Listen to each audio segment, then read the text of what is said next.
Hey y'all, today I'm in the greenhouse and I'm going to be doing some soil blocking.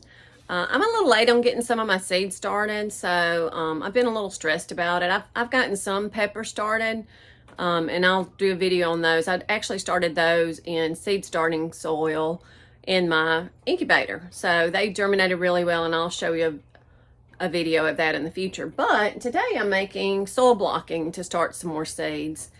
You can just use the seed starting soil and do it in little plastic cell trays.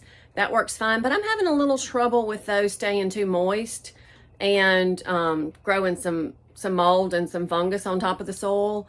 I'm just keeping it too wet for the time when I'm germinating. So I'm going to do some soil blocking today, and I'm going to start some seeds in my Jiffy little Jiffy cell packs. Those will not be nearly as likely to get too wet and grow mold and grow funk. So I've got some soil starting mix, some seed starting mix, and also some coconut coir that I'm going to mix together, and that will allow me to do soil blocking. You can't just do soil blocking with just straight seed starting mix because it won't bind together and it won't hold together, and it'll just fall apart after a while. So I'm going to mix some coconut coir with my seed starting mix and do some seed blocks. And the thing I like about the seed blocks too is you can control what you put in the mixture. You can add compost, you can add worm castings, you can kind of doctor it up yourself to make an ideal growing medium for your plants. So what I'm going to be using is that coconut coir to give it a little bulk to hold together in the soil block. And I've already got my seed starting potting mix. I'm going to mix those two things together with a little bit of water to where it'll kind of hold together like a brick. I'm just going to play with it a little bit and see what consistency it needs to be. So I'm going to show you how we're getting started. Okay, so I have my mixture of seed starting mix and coconut coir, and I also put some compost in here. I have this moisture content about right. If you want to know if it's going to hold a good soil block, try to build your little sandcastle and see how firm it is. It doesn't need to be too wet that water's dripping out of it, but it needs to be moist. So this is my little soil block. Let me wash that off. That baby's dirty. This is the soil block. I'm going to put the soil in there and then show y'all how easily it goes out. I love these old cafeteria trays. They work really well because I can put the soil blocks on the cafeteria trays and then put the cafeteria trays directly on my heat mat.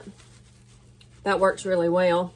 So you can do it like that, and you can also, put a little bit of extra in there. Pack it pretty good and tight. You want a nice little briquette. So that's pretty good. These are just the coolest things, y'all. This is my sister's, and she's letting me use it. I absolutely love these soil blockers. So now that I've got it in there, I can just come over to my other cafeteria tray, back it up like that, pull it out, and I got me some little briquettes. You can tell those are nice and firm and going to hold up well. Tap on them. They're nice little bricks. Plus, when the seeds start growing in there, they're going to grow some roots into the soil and make those more stable anyway. So, all right, I got 4 done. I'm going to finish this tray out. And then I'm going to get ready to get me some seeds going. Now you just pull up the little release, pick it straight up, and you got you some soil blocks. Love it. Love it, love it, love it. Okay, now that I have the soil blocks ready, you can see I have 7 different rows, 35 different soil blocks ready. I'm actually going to start planting some tomatoes. I'm going to plant some boxcar willie, some triple crop, some mortgage lifter, Berries Crazy Cherry, which are very prolific. If y'all haven't tried the Berries Crazy Cherry, it's a little yellow cherry tomato. It's one of my favorites. It's very disease resistant and it is prolific. I'm gonna tell you. I'm also gonna do Paul Robeson, which is a slicer, and Blue Boar Berry, which is another cherry tomato. So I'm gonna go ahead and get started.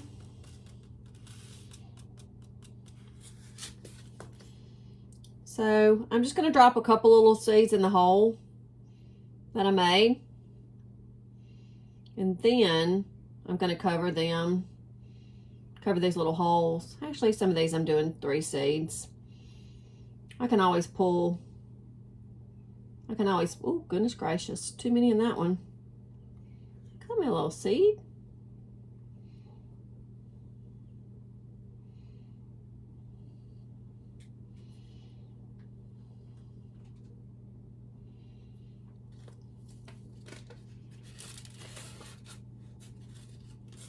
Okay, there's my boxcar Willie.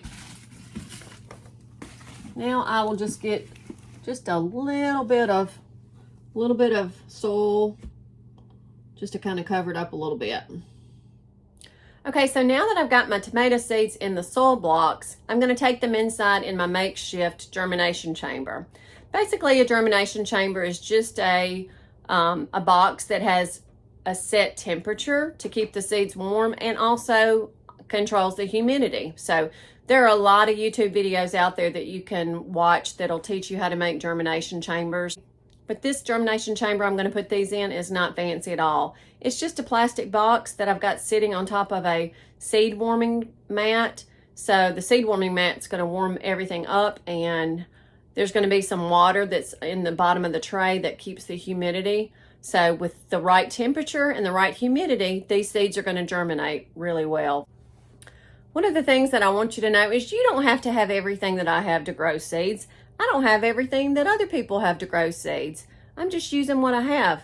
I've got a plastic box, and I've got a seed warming mat, and I've got a soil blocker that I made some soil blocks with. So that's all I'm going to use to start these seeds. So don't let the fear of not having everything that everybody else has paralyze you and make you not start seeds. Just use what you have.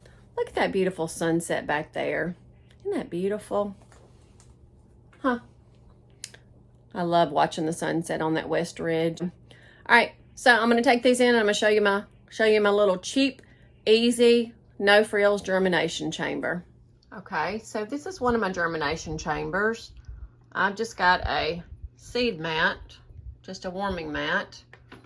Under this, my cafeteria trays on top of it, and I'm going to put a plastic box on top of it. There's my soil blocks and just a plastic box. That will keep the humidity right in there, and I should see those tomatoes that are germinating pretty well this week, so I'll keep you posted. Oh, look at there, look at those tomatoes. These are the soil blocks that I made this weekend. And these tomatoes have already germinated in like 4 days. So now that they're popping up, I've got to get the plastic Tupperware box off of them. I do have a heat mat up under this, but I have germinated tomatoes without a heat mat. The heat mat will make them germinate quicker, but you don't have to have a heat mat. So pretty much everybody's got a plastic box, or it's something that's easy to come by. So look at those. Okay guys, so it's day 4 of germinating my peppers in my chicken egg incubator. Let's see what they're doing. I planted these on a Monday. It's a Friday. Those are some jalapeno peppers, already germinated, just 4 days out. Little evidence of some Carolina Reapers coming up. The fish peppers aren't really doing much. Not sure what's going on there. Oh, that's a germination. That's some germinating. Here's some shishito peppers germinating. Jarski or not, I don't see any of them germinating yet. Banana peppers. Not really seeing them yet, but y'all, normally peppers take 10 to 14 days to germinate. These jalapenos were germinating yesterday on day 3, so don't go out and buy an incubator just to germinate seeds, because there's cheaper ways to do it. But if you got an incubator, by all means use that incubator and get you some seeds germinating quicker. Whew, I'm so proud. Look at there, y'all. And if y'all like these videos, like and subscribe and hit the notification button so you'll know when we drop new videos each week. And as always, have a blessed week, and we will see y'all next time. See ya.